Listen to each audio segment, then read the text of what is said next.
Okay, good morning, everyone. Welcome to our IVYT 106 dual credit instructor walkthrough. My name is Mark Schneider. I'm the Assistant Vice President of K-14 Academic Initiatives and Support. Here with us today, we have, I'll let Shannon introduce herself here real quick. Go ahead, Shannon. Thank you, Mark. My name is Shannon Norrell. I'm an associate professor of IVYT through the Columbus campus and one of the developers of this project. Yeah, thank you, Shannon. So thank you to Shannon for, first of all, developing the course, and then also for devoting an hour of her day here to help all of our dual credits instructors and statewide partners with this new course. So I'm going to stop sharing my screen here and hand it over to Shannon, who will do the walkthrough. And if you have any questions, feel free to please put that into the chat. I'll be monitoring that. We'll also have time at the end for a Q&A if anyone would like to ask questions at the end. But with that being said, Shannon, I will hand it over to you. All right, thank you, Mark. So I'm going to go ahead and share my screen and walk you through the course that we developed. We'll start by going over the course syllabus, and then we'll move through the different course modules and discuss some of the content that we've created for each of those particular modules. The syllabus in the course is specific for the one that you need to use for dual credit. So you will see that it is using the dual credit syllabus template. If you have other courses that you teach through dual credit, it will follow the same format. And it's set up so you can simply go in and edit the syllabus and add your information. Also, if you need to have a Word document copy of this, there is one available. You can let me know, or you can just copy this into a Word doc and save it that way as well. So you'll see here in the syllabus, there's place for contact information for you to include for your students. There's information about the specific course with our course outline of record. This course is focused on career exploration, but we've also included the content to match it up to your high school course, the DOE course, 0522. So all of this content is in there, both the IVTech content and the content to help with the dual credit side. The one exception is that you will have to set up any internships you want the students to do, any job shadowing, or guest speakers. We did not include that in this course since each area is very specific geographically, and the type of careers that are available and different businesses that might come visit your class would change from area to area across the state. For our catalog description, the course enhances success in college by assisting students in obtaining the skills necessary to identify their life, educational, and career goals, specifically in the area of academic and programmatic offerings that support possible career choices. And then we have our major course learning objectives here. There are 5 total objectives that focus on, students creating those goals, thinking about what they want to do in the future, problem solving, critical thinking, and even looking a little bit larger as far as the global marketplace and professional networking. We also have a list of some of the main topics that will be covered in the course. The IVTech required ADA statement and Code of Student Rights and Responsibilities. You can include your own additional course policies, an attendance policy for your particular course. You can also update the late work and makeup policy as well. And then there's the section for you to include your methods of instruction, evaluation methods, and grading criteria. I will tell you that the way the course is set up, it is very project-based. There's a lot of recommendations in it for group activities and students collaborating with one another in addition to doing some of their own research on their own. So that might be something that you would include in these methods of instruction, just to let them know that they will be expected, at least during class, to work together on some different activities. Then we have a list of each of the different course assignments, which I'll discuss those a little more in depth when we go through the course modules. And then for a total of 350 points for the class. And then we do have the IVTech grading scale, which must be used for the course. There's additional information for how to access grades, the virtual library, tech support, academic honesty, copyright statements, and our Title IX statements. There's also a section for you to provide course communication, how you're going to do that with the students, as well as some additional information you might want to include about how to be successful in the course that might be specific to how you're teaching the course and the students that you're working with. And then we did create an activities and tentative course schedule. So currently the course is broken up into 10 units. We realize that each school is a little bit different as far as the amount of time that they might have with the students, whether you're on a block schedule, whether you're on a regular schedule. And you may have to make some slight adjustments to this, but at least it can give you an idea of how everything's broken up. And it may be that you need to spend 2 class sessions on one of the units versus 1 class session on one of the units, depending on your particular school's schedule. And then finally, there's the rights of revision. And then under the course summary, you would set the due dates and times for each of these assignments that are already loaded into those course modules. So that's the basic syllabus for the course. And any questions right now about the syllabus before we move forward into the course modules and the content? We have no questions in the chat if no one comes off mute. All right, perfect. Thank you, Mark. So I've moved over to the course modules here in Ivy Learn. And I want to start with the very top part. So this the students will not see. We've created a section for Instructor Resources. We have an instructor guide that goes unit by unit and kind of describes how we would teach the course, myself and then the 2 developers that helped me, Sharon Snyders and Allison Torin. And we put all that information in there for you. So you have a guide, kind of a step-by-step, if needed, of how we would break down this content, how we would teach it, some of the activities we might incorporate when teaching each unit. We also included some additional information. There's some Learn More Indiana Educators Guide and some different websites through there, a Career One Stop, and just Learn More Indiana. These are some great resources. We felt like that might be too much to put into the units with the student information, but we thought it'd be a great resource for instructors and something that you may pull some information from as you're teaching the class. There's some websites, additional websites and videos available there for you as well. Now the students in each unit will be able to see whatever has the green check mark. So we laid out each unit very specifically so that there's material for the students, but also a hidden section that says Instructor Only that includes some additional in-class discussion questions that you can use. And some of the units, there may be some additional activities we built into the unit itself that you can use as well, so that you can go through and have some of those additional resources for class. But each unit is set up the same. We have the Unit 1 overview. We have objectives and assignments, learning material, the assignments that they need to do for that particular course, and then next steps. So you'll find that each unit is set up exactly the same so that the students have no confusion as far as how to navigate through each of the individual units throughout their time in the course. So I am going to, at least for this one, go through each section of the units. You can kind of see the layout. And then for each additional unit after this, I'll just talk about some of the material we have included and some of the information in regards to the particular assignments. So I'm going to start with the Unit 1 overview. And each overview just gives a brief description of what the students will be doing in that particular unit. In our online courses for Ivy Tech, this would be built out a little bit more, but we wanted to keep it shorter so that you had the opportunity to add in some of your own content if you wanted to, and also taking into consideration that these classes will be taught face-to-face. So we built it with that face-to-face class model in mind. So if you are familiar with how we normally set up our online courses, you'll see that this is set up just a little bit differently to cater to that face-to-face class. Next, we have objectives and assignments. So we have the objective from the Ivy Tech course in each unit that's being covered. You will see that many of these objectives will show up in multiple units because they are continually gone over through some of the other content that's being covered throughout the course. We also have a list of the assignments that the students need to do. This includes the actual written work, as well as anything they might need to do online, whether it's watch a video, whether it's read some content from one of the websites we provide. All of this is listed there for them so they know exactly what they need to do for each particular unit. We do have a combination of websites the students can go to, TED Talks, and other videos for the students to watch.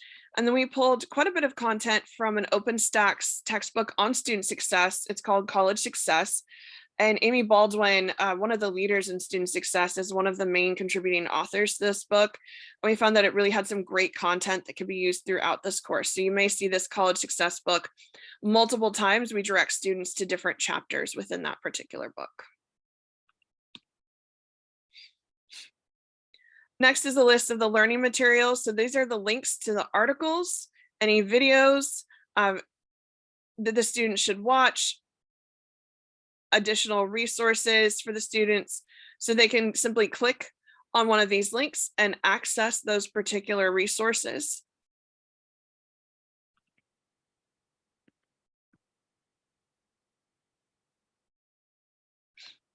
This is the instructor only section, like I talked about, that has specific questions that you can use during class for discussion.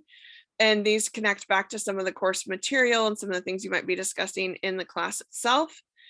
And has some additional things that you might want to include as the instructor, especially during this first unit. You know, how you got to where you were in your career, things of that nature that might help the students kind of see your path and realize that journeys through career exploration are not necessarily linear, and they might go in different directions before they end up where they need to be, but they really need to focus on researching and doing assessments and trying to determine what would be the best next step for them. Then we've moved on to the Indiana Career Explorer assignment. Each assignment is laid out with specific information, things that they have to include in their particular assignment. This particular assignment has two parts. The first is that you need to complete the Indiana Career Explorer, which was just recently updated and relaunched for students to use. And then it gives a points breakdown here for this particular assignment, how to register for the Indiana Career Explorer, as well as the link to access the site, and then some different questions the students need to answer once they've completed that particular assessment. We do have the assignment set up so where students can either do a text box entry, which means they just type their responses into a text box and hit submit, or they can do a file upload like a Microsoft Word document. This is something that if you have a specific way that you want the student to submit, you can make a change to edit the assignment to do that. But we felt that it was best to give students multiple options to ensure that everyone's able to submit their assignments. And then finally, each assignment will have a basic rubric that goes along with it. We've set up with a specific criteria, and then you're able to put comments in there and then total points possible the students earned for each section.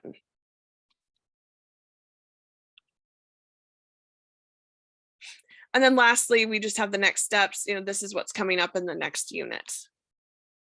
So I'm going to go back to the modules. And like I said, just give kind of a brief overview of each of the other units, so you have an idea of what kind of content's being covered in those particular units. So for unit 2, we're really focusing on personality types for students, because they need to get to know themselves and what their interests are and their personalities before they can really understand some of the different career options that are there for them. For example, I have students all the time that take career assessments and they're like, I got back nursing and I don't like blood, I don't like needles, I don't understand why that was an option. I was like, so I asked them follow-up questions. Do you like to help people? Well, yes, that's something I really want to do. And I have to remind students that while that might not be the perfect fit, it came up because they like to help people, they like to work with others and help improve other people's lives. And digging into their personality type a little bit more can help them determine, okay, I like to help people, but maybe rather than nursing, I need to go into counseling or another aspect of human services in order to fulfill that part of my interests. And so we really have those kinds of conversations with students. I think that's one benefit of teaching this class in person, is having that opportunity to have those conversations during in-class discussions and helping them kind of wade through their results. So for unit 2, we have the Myers-Briggs personality type. We did find a free version of this. I realized there is a paid version. I've actually taken both the official version and the free version, and my results always end up the same, as well as my colleagues. So we found that this one was probably the best of all the free versions that are out there. And the students will be required to take this particular personality assessment. It does have about 90 questions in it that they rank on it from a strongly disagree to strongly agree. But I found that it only typically takes my students about 10 minutes to get through that assessment. So it's not a really long assessment that they have to work on. And then once they've taken that assessment, they're going to reflect on their personality type. This particular assessment gives them options to click on possible careers in relationship to their personality type, as well as some additional interests in there. This assessment also shows some different colleges that the students could go to, but because it is an online assessment, most of those schools are all online schools. So I just remind my students that, these are some of the options that are out there, but there are many others that could go along with those particular career interests. In this unit, students also start their interview assignment. We're asking students to interview two people who work out in the career world, whether it's someone that already works in a career that they're interested in or just want to learn more about. And for the first part of the assignment, they have to work on setting up those interviews.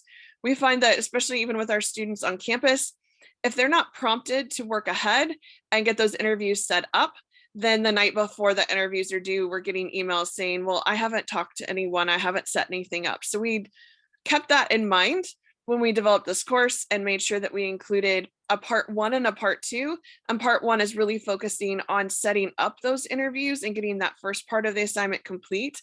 And then part 2 is where they've actually completed the interviews, and that will be later on through the course. And then they can submit what they've learned from those particular interviews. And during part 1, they also have to start working on the questions that they're going to ask during their interview. We did give them the option of doing the interview either in person, via video chat, or a phone call.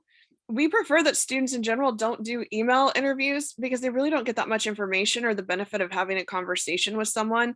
So we really wanted to push them to find a way other than just straight email to work with the person that they're interviewing and to really learn about their career and the different expectations for that particular career. Once the students have had the opportunity to take that Indiana Career Explorer and learn a little bit more about their personality type, then we really move into this career research. And we've set up an assignment in Unit 3 that's specific to a website called ONET that has all kinds of resources available.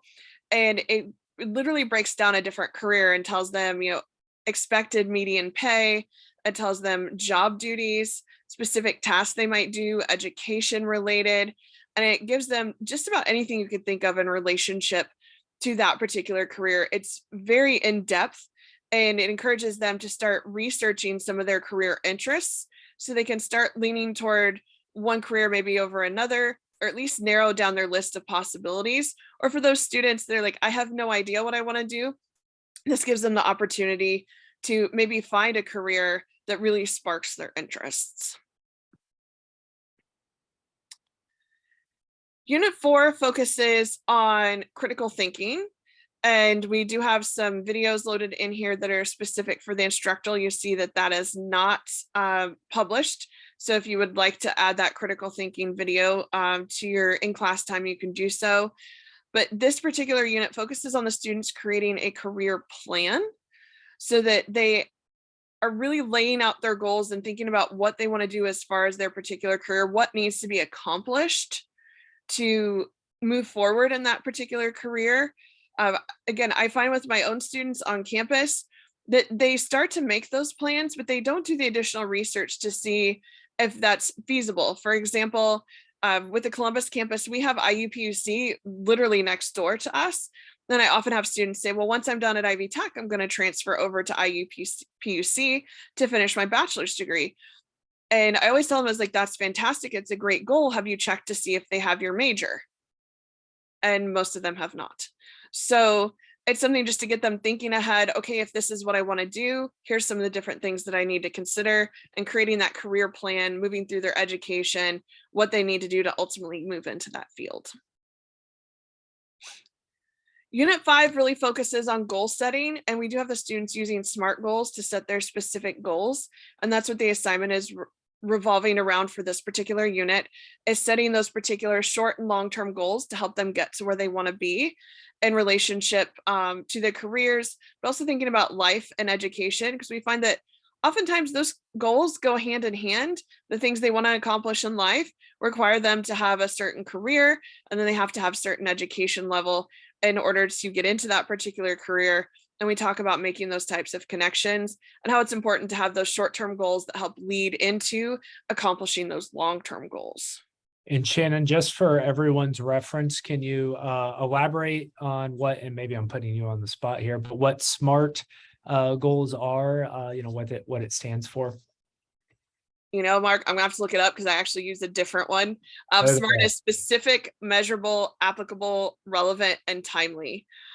In my class, I use one called the DAPS rule. It's very similar, but SMART goal information was available for free, whereas DAPS was not. So, and we've included all of this information in the course. So anything I'm discussing with you, it's all in here. So anything, what it means, basic overviews, definitions, it's either going to be in the unit itself or in the instructor guide that was at the top of the course as well. And all of this is in there for the students as well to know what those particular words mean so that they have what they need to complete their assignments. Great question, Mark. And the minute you put me on the spot, I was thinking, what does the R stand for? I had some of them, but like I said, I use one called DAPS when I'm teaching my courses. Well, like a good course developer, you had it right there in the page, so no worries. Thank you. Unit 6 is where we circle back to those interviews. So students during Unit 2 had to set up that interview assignment part 1. This is where they actually have to have those interviews completed. We felt like that would give them plenty of time for having that 4-unit break between the two to get those interviews set up, solidified, completed, and then be able to post their particular responses. And I will go ahead and open up part 2 so you can see some of the things that they're going to be doing, but they have to include specific information, including the person that they interviewed. Now, on rare occasion, when I have my students for some of my courses do interviews, the person being interviewed does not want their name to be included. If that comes up with a particular student, I typically ask them to put like Jane Doe or John Doe to let me know that that person did not want to be included. It's very rare, but don't be surprised if your students, you have one here or there that's like, this person really didn't want their name included in my assignment. They didn't want it posted anywhere. And just take that into consideration. But most of the time, if people agree to an interview, they have no problem with their name being listed. So their name, the name of the person they interviewed, date and time of the interview, the questions that were asked and the interviewees' responses, and then they're asked to do a paragraph discussing what they learned during the interview. So really taking that time to reflect on what it is that they've learned from that particular interview is really important. We find that students often just go through the motions, but they don't really take the time to stop and think about, okay, what did I gain from this? What benefit will this have for me? So we made sure to incorporate that into this assignment. And you'll see that there's a lot of reflecting in the different assignments and throughout the course is some of the discussion questions to really get students to think about what is it they're learning, how does this maybe go along with their goals, and so forth.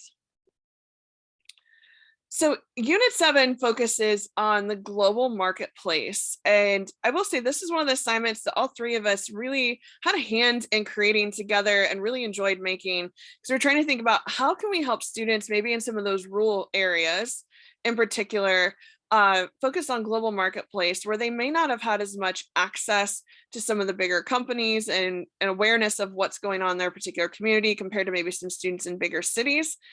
So we put together this global marketplace assignment, and there's 3 parts to this assignment.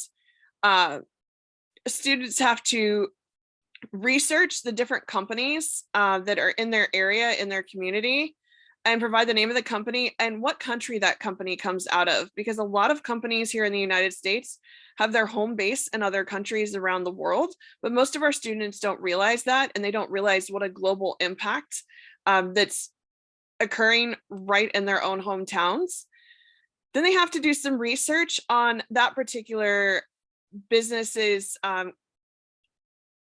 country and what are some of the customs for that, because it's something they need to consider, especially if they're wanting to work for that company.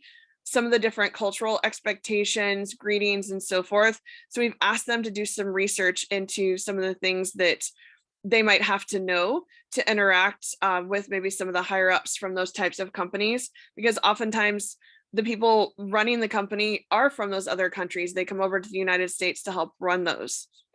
And then finally, we thought it'd be fun for students to learn a little bit about the language that is spoken by those particular companies. So for example, we have multiple companies where I live in Seymour, that come from other countries. We have one that is from France. We have one that's from Japan. Actually, we have multiple from Japan. And there's certain language and main words that it would be nice for them to say or learn how to say. So we had them look that up through Duolingo, which is free. They can download it as an app or go to the website and just pick up a little bit of some of the key phrases, like how to say hello, thank you, things like that, just to kind of give them more of an awareness of that particular country.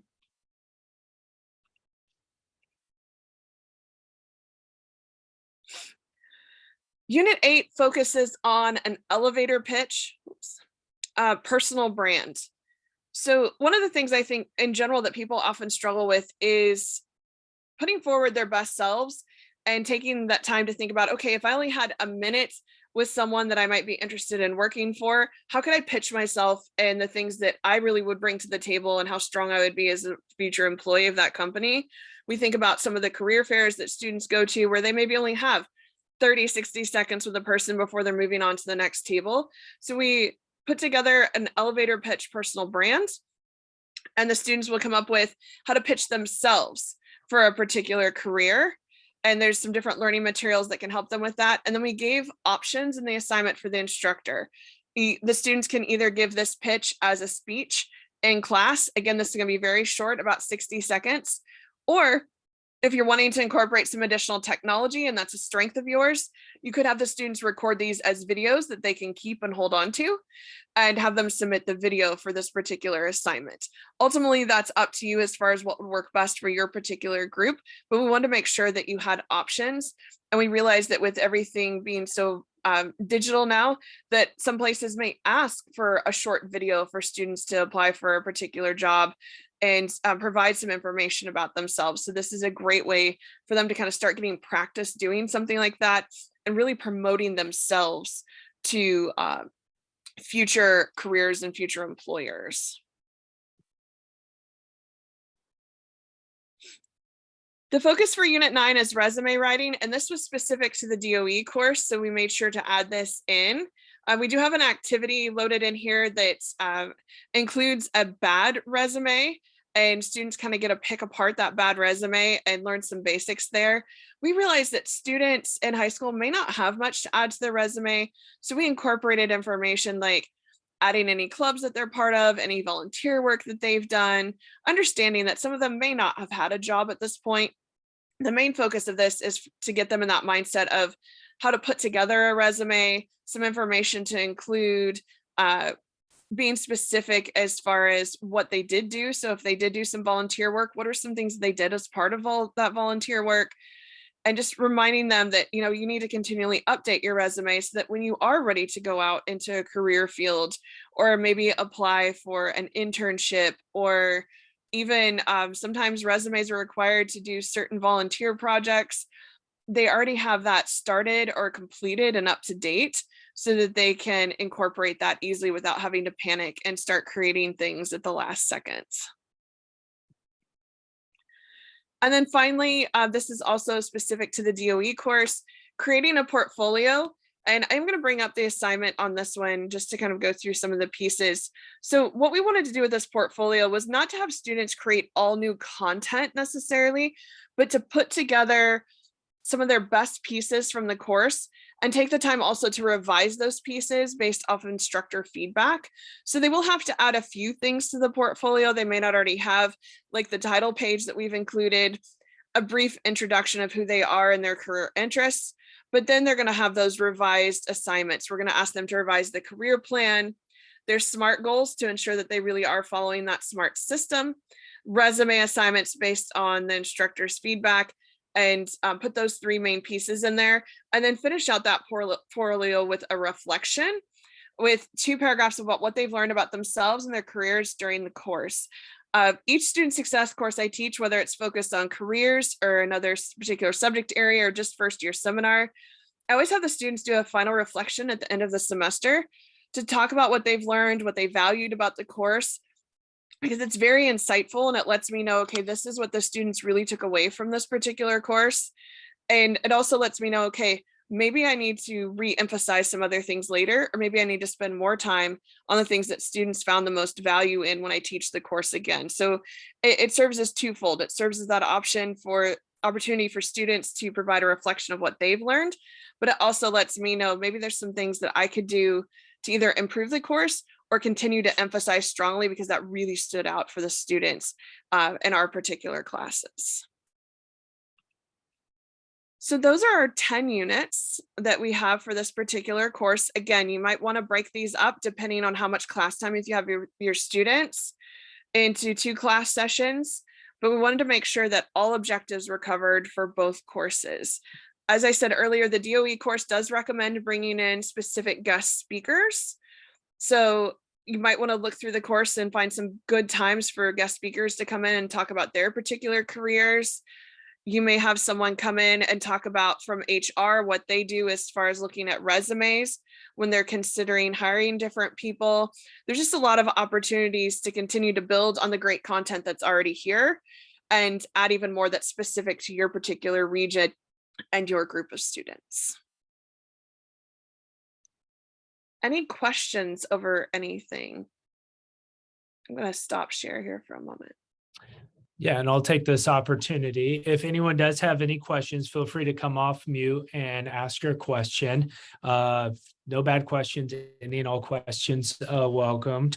Our K-14 teams are ready to, we've already loaded most of the courses into IV Learn for dual credit instructors to use. But if you have any questions about that, or if you're not sure if it's loaded properly or anything like that, please reach out to your local K-14 director. They can, work out any types of potential issues that will appear. Also a reminder, this recording here will be available in the dual credit professional development module that covers IVYT 106. So if anyone has any questions or would like to reference this again, that'll be available there. We'll also send out the recording to the K-14 directors, so they'll have this readily available if anyone wants to watch it again, somewhere outside of the professional development module. And then, of course, a big thank you to Shannon and her team that helped develop this course. A lot of hard work went into it, a lot of excitement around it, and a very, very unique opportunity that we have here that we're really looking forward to our K-12 partners being able to leverage. And a big thank you to our dual credit instructors who will be teaching these sections as well. So with all of that being said, I'll give one last final opportunity for any questions that anyone might have. And Shannon, if you have any closing thoughts or words of wisdom, please feel free to share that as well too. I just wanted to let everyone know that I will be serving as the course mentor for this course through the fall semester through December. So if you have questions, my email address is in the course. You can email me at my IVTech email address. And I'm happy to answer any questions or provide any assistance that you might need throughout the fall semester. And I'll make sure to put Shannon's email address in the recording email that I send out to the K-14 directors. I'm sure they'll forward them out to all the instructors, but it'll be available there as well. So if there are no questions, I see none in the chat and seeing no one come off mute here. I just want to thank Shannon again for giving us some of her time to do this. It's definitely going above and beyond. It's much appreciated by K-14 team, systems office team, all of our dual credit instructors, all of the high schools that would be rolling it out this year and in future years. It's very much appreciated and does not go unnoticed. So thank you to Shannon for this. And, we wish everyone else a nice morning and hope the rest of your day and school year goes well. So thank you all very much.